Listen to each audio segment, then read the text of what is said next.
Je vous remercie, Monsieur le Président, honorables députés, mes chers collaborateurs. Vous me permettrez, Monsieur le Président, à l'entame de mon propos,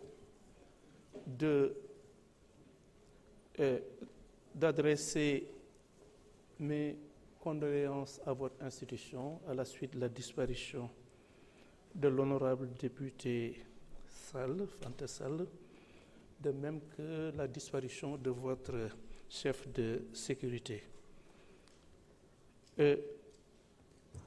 Je voudrais également remercier tous les députés qui ont eu à intervenir pour se prononcer sur ce projet de loi portant sur l'OFNAC et également sur d'autres sujets qui les préoccupent, même si ils ne constituent pas véritablement l'ordre du jour de cette séance. La députée qui a entamé ce débat au moyen de son intervention est Madame Saï Cissé, qui a eu à dire que la loi permet effectivement de corriger les incohérences de l'OFNAC qui ont été largement commentées. Effectivement, l'OFNAC original exerçait des prérogatives qui étaient régulièrement dévolues aux institutions judiciaires malgré son statut d'autorité administrative indépendante. En effet, c'était une hérésie dans la mesure où que le président de l'OFNAC puisse être doté de certaines prérogatives telles que celles qui consistent à ordonner une garde à vue, à faire des mises en demeure, à dessaisir des procureurs de la République ou des juridictions, n'avait absolument rien à voir avec le respect des règles constitutionnelles. Et de ce point de vue, donc, il est tout à fait normal que la nouvelle loi corrige ces incohérences. Et je crois que c'est tout simplement à saluer parce que c'est un retour à la légalité, à la stricte légalité. Le député Adama Diallo a parlé, quant à lui, du rattachement, a déploré le rattachement à la présidence de la République de l'OFNAC. À ce propos, ce que je vais peut-être lui dire, c'est tout simplement que l'article 1er a d'abord consacré l'indépendance de l'autorité administrative qu'est l'OFNAC, avant de prévoir son rattachement à la présidence de la République. Et ce rattachement est un rattachement purement administratif. Et je crois d'ailleurs que le fait que l'OFNAC puisse être rattaché à la plus haute institution de notre République traduit tout simplement le désir, la volonté de lui conférer une autorité supérieure à celle de plusieurs autres institutions de la même nature et peut-être tout simplement la même valeur juridique. La loi réaffirme de façon claire que les membres de l'OFNAC ne reçoivent aucune instruction dans l'exercice de leur mission.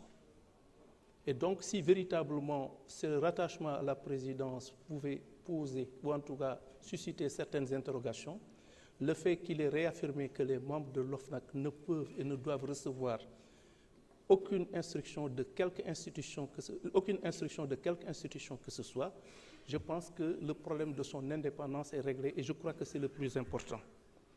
Et puis, dans le mode de désignation, comme on a déjà eu plusieurs fois à le souligner, le mode de désignation, c'est que effectivement, c'est à la suite d'un appel d'offres et à la suite de cela, effectivement, le président de la République nomme sur la base, effectivement, d'un pouvoir, nomme par décret les personnes qui auront été retenues par une commission qui aura effectivement eu à statuer sur les différentes candidatures qui se seront déclarées. Pour ce qui est de la taxe pour donner des moyens à l'OFNAC, Bon, je ne pense pas véritablement, à mon humble avis, que l'heure soit à la création de nouvelles taxes et qu'en l'espèce, ce qui est le plus important, c'est surtout que la nouvelle institution puisse exercer, au mieux des intérêts de la République, les attributions qui lui sont conférées par la loi. Yaye Fatou Mané a eu à parler de l'importance du choix des membres. Le choix des membres, je partage effectivement ces préoccupations et il est vrai que ces membres doivent, le profil des membres a été bien déterminé par la loi et de ce point de vue, il faudra tout simplement un choix rigoureux qui traduit effectivement toutes les garanties de compétence et d'intégrité qu'il faut pour pouvoir siéger dans cette auguste institution. L'article 6 d'ailleurs définit ce profil des membres parce qu'il est renvoyé aux magistrats, aux hiérarchies en activité, aux agents de l'administration de la hiérarchie A1 ayant eu 12 ans d'ancienneté, aux enseignants-chercheurs rang A ayant 12 ans d'ancienneté, aux membres de la société civile et du secteur privé. Bon, c'est dire donc que tous les profils sont pris en compte et que l'essentiel, je crois, si véritablement le choix est fait avec la rigueur qui s'adosse à la loi, il va de soi qu'on aura effectivement une institution qui va jouer pleinement son rôle en toute indépendance, en toute objectivité et, comme je le disais tantôt, au mieux des intérêts de la République. Le député Guy-Marie Sagna a eu à parler d'un certain nombre de problèmes. Bon, il a surtout parlé des manifestations lors de la période préélectorale. Ce que je peux dire à ce niveau, c'est que le procureur général près la cour d'appel de Dakar a été invité par mes soins, par correspondance, à bien vouloir ouvrir une enquête sur tous ces événements. Vous savez, particulièrement les faits susceptibles effectivement de revêtir les contours d'un crime contre l'humanité. Vous savez, on a été dans le cadre de la gestion de ces événements qui semblent intéresser tout le monde, et je le comprends parfaitement parce que ce sont des faits d'une extrême gravité.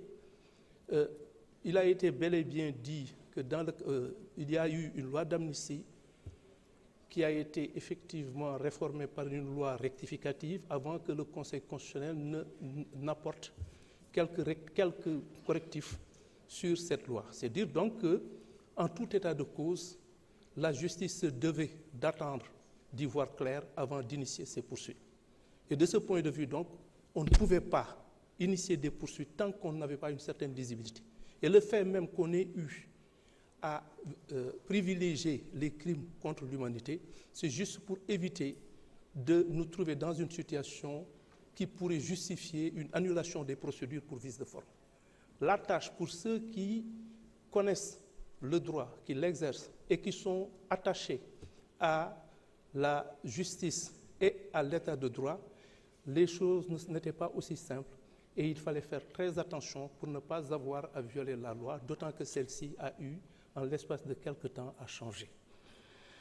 Donc, on a eu à privilégier les cas de crimes contre l'humanité, de meurtre, d'assassinat, de torture et autres mauvais traitements dégradants, et tout ça a été pris en compte. Il ne s'agit pas d'un travail facile. Et il est important que ces investigations soient menées avec le maximum de rigueur et de célérité. Vous savez, c'est ce que j'ai l'habitude de dire à mes procureurs. On ne peut pas se permettre de traiter des faits d'une telle gravité, que ce soit dans le cadre de cette affaire que je viens de citer ou dans le cadre de la reddition des comptes, et que dans la précipitation, qu'on puisse se permettre de commettre des erreurs constitutives de vice de forme et qui pourraient à terme conduire à une relaxe ou à une décision défavorable.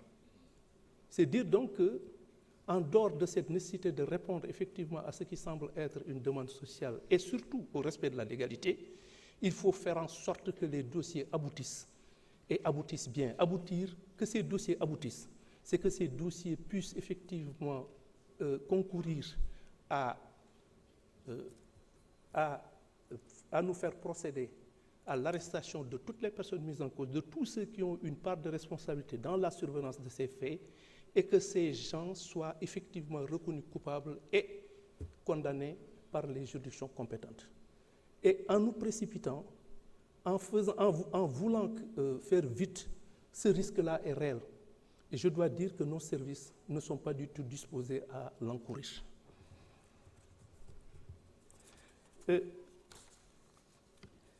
M. Sagna également a posé, avant d'être interrompu je crois, la question de l'enfant pris en bouclier durant les manifestations de 2023. Durant ces manifestations des mois de juin, juillet et juillet 2023, effectivement, il y a eu l'image d'un enfant qui a parcouru effectivement les réseaux sociaux. Le ministère public, à travers le ministère de la Justice, à travers les services de protection, a accompagné la réintégration sociale de cet enfant, notamment au même titre que 202 autres mineurs qui sont trouvés appréhendés, qui ont été appréhendés.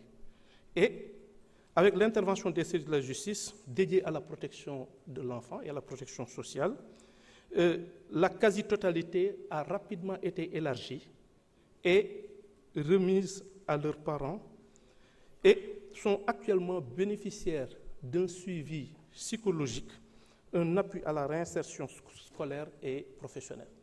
Sur ce plan, effectivement, ces mesures ont été prises et je suis en mesure de vous l'affirmer. Vous avez également, M. Sagna, eu à parler de la situation de 15 bénévoles en service au tribunal de grande instance hors classe de Dakar. Cette question est en train d'être prise en charge avec le ministère de la fonction publique. D'ailleurs, Monsieur le Premier ministre nous avait bien demandé de faire l'état des lieux et évaluer l'impact budgétaire de la prise en charge des contractuels du ministère. C'est une question qui me tient beaucoup à cœur parce que, comme vous, j'estime qu'il y a une part d'injustice pour ce qui les concerne, puisque moi, j'ai quitté le parquet de Dakar il y a 12 ans et j'ai toujours un pincement au cœur quand je vois que certains bénévoles que j'avais laissés là-bas, dont certains sont d'ailleurs atteints par la limite d'âge, n'ont pas pu bénéficier d'une insertion au niveau de la fonction publique. C'est dire que c'est une question que je maîtrise parfaitement et je partage effectivement votre appréciation de cette question qui pourrait effectivement trouver très rapidement une solution au mieux des intérêts des intéressés. L'honorable député Mariama Diamanka aussi est revenue sur la même question que je viens de traiter quand elle parle de justice aux martyrs. Évidemment, ce que je peux dire à ce niveau, c'est que cette justice aux martyrs constitue une priorité pour le gouvernement, mais qu'il faut encore une fois insister sur le fait qu'il y a des préalables qu'il faut réaliser avant de pouvoir entrer dans le vif du sujet. Bon, évidemment, comme j'ai eu à le dire, il a fallu attendre avec ce projet de loi portant amnistie, ensuite ce projet de loi interprétatif et aussi l'arrêt de la Cour suprême, du Conseil constitutionnel, autant pour moi. Monsieur l'honorable député Babacar Ndiaye a eu à parler de l'affaire ArcelorMittal. Ce que je peux dire, c'est que pour cette affaire, une information judiciaire est ouverte et que le juge d'instruction, le doyen des juges d'instruction qui est chargé de l'affaire, a adressé une délégation judiciaire aux officiers de police judiciaire qui sont en train de procéder à l'audition de toutes les personnes mises en cause, notamment certains anciens ministres. C'est dire que c'est une affaire qui suit normalement son cours et toutes les suites adéquates lui seront accordées. Madame Anta Babacar Ngom a eu à parler des membres de l'OFNAC qui sont nommés par décret à l'issue d'une procédure d'appel à candidature dont les modalités sont fixées. Il n'est pas, à mon sens, nécessaire de prévoir la création d'un comité chargé de superviser la procédure d'appel à candidature dans le projet de loi. Évidemment, il a eu à déplorer qu'en réunion de la commission des lois, que 8 de ces amendements aient été tout simplement rejetés. Je veux tout simplement à ce niveau rappeler à Madame l'honorable députée que nous sommes dans un état de droit. Et un état de droit, c'est le respect du principe de la hiérarchie des normes. Le respect du principe de la hiérarchie des normes, qu'est-ce que ça veut dire? Ça veut dire qu'une loi ordinaire ne peut pas déroger à une loi organique, et une loi organique ne peut pas déroger à une loi constitutionnelle, un décret ne peut pas aller à l'encontre de la loi.